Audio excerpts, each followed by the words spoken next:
Ya, selanjutnya sebelum kita ngebahas contoh soal, ada beberapa tambahan. Nah, yang pertama itu terusan rumus elips. Maksudnya terusan rumus elips itu apaan? Maksudnya jadi kayak persamaan lah, persamaan di elips itu. Nah, ini fungsinya tuh kayak kita pas ngerjain contoh soal, nanti misalnya ada dikasih fungsi sama dengan bla bla bla bla bla bla.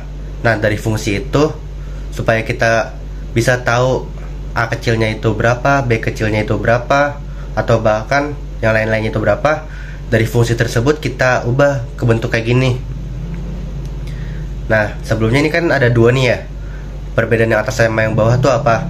Kalau yang atas itu kalau misalnya titik pusat elipsnya itu berada di titik 0,0, nanti persamaan rumusnya bakal kayak gini. Kalau yang bawah digunain kalau titik pusatnya di sebuah titik misalnya kita anggap di P, Q. Dan nanti P-nya kita masukin ke sini, Q-nya kita masukin ke sini dari fungsi. Nanti adalah kalau contoh soalnya ini ngebahas dulu, nanti kalau biar lebih paham di contoh soal kita buat persamaannya kayak gini. Nah, kalau kita udah nemu persamaannya kayak gini, kita bisa ngecari A kecilnya berapa, B kecilnya berapa, atau C kecil dari yang rumus kemarin persamaan A kecil, B kecil, C kecil. Kalau kita tahu A nya sama B nya berapa, kita bisa cari tahu C kecilnya. Atau kita bisa cari juga titik pusatnya di berapa dari ini. Kalau kita nemuin angka ini, angka P sama angka Q. Terus selanjutnya ada di titik puncak. Ini tambahan juga. Titik puncak tuh apa sih? Maksudnya titik puncak itu bentar, ini ada yang salah. Ini harusan sumbu ya. Ini sumbu X.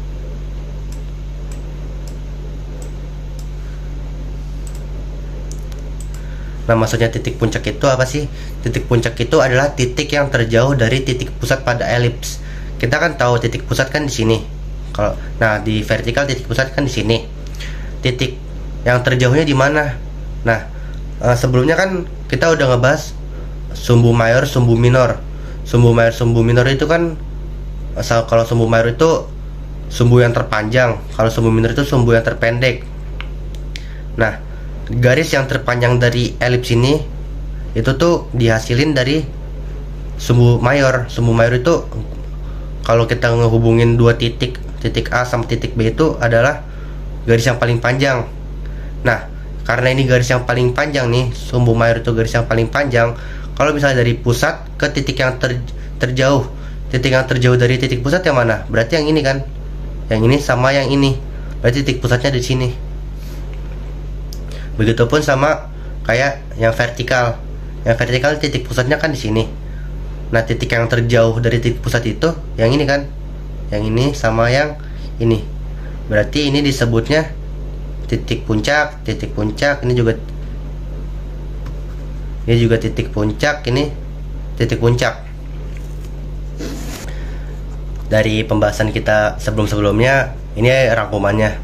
Rangkuman kayak A kecil itu apa, B kecil itu apa, C kecil itu apa, pengertian titik fokus, titik puncak, sumbu mayor, sumbu minor.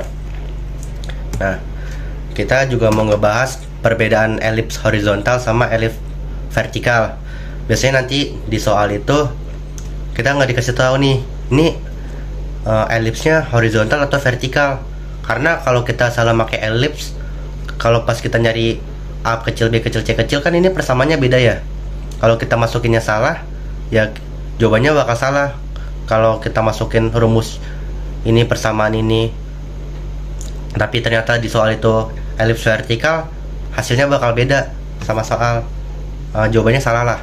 Nah, cara kita nyari taunya tuh kayak gimana? Biasanya nanti di contoh soal itu dikasih tahu nih, misalnya titik fokusnya di sekian-sekian. Nah, misalnya kita bahas yang elips horizontal dulu ya. Ini kan titik pusat ya. Habis itu kan kalau titik fokus itu selalu berada di sumbu mayor kan, sumbu terpanjang. Berarti ada di sini sama di sini. Misal ini F1, ini F2. Nah, kalau misalnya dari F1 ke F2 itu kan berpindah ya, berpindah. Nah, berpindahnya itu kira-kira X atau Y nya. Karena ini di sumbu X, kalau dia pindah berarti yang berubah itu X nya. Karena anggap aja ini di 0,0,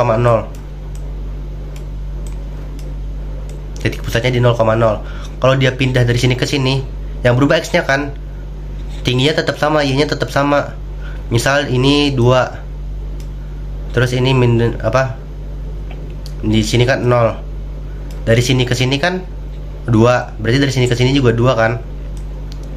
Nah, berarti kalau ke kiri kan 2 nih. Nah, kalau ke kiri kan negatif, berarti ini minus 2.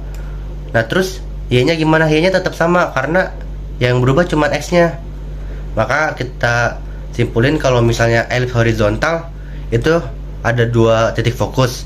Nah, yang berubah itu ini P nya doang atau X nya doang, sementara Y nya tetap sama. Kebalikannya kalau di elips yang vertikal, yang berubah itu tingginya atau Y nya. Sementara ini titik P atau titik X nya, sumbu X nya itu tetap sama. Terus di sini ada pengertian kayak 2A sama dengan sumbu mayor atau sumbu X di elipsnya horizontal. Terus 2B sama dengan sumbu minor atau sumbu Y. Nah, di elips horizontal, kalau di vertikal kayak gini.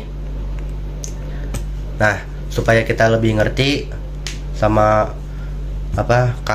contoh soalnya, maksudnya ini digunainya buat kayak gimana, terus yang ini tuh ntar kepakainya kayak gimana, itu supaya lebih ngerti nanti bikin satu video tentang contoh soal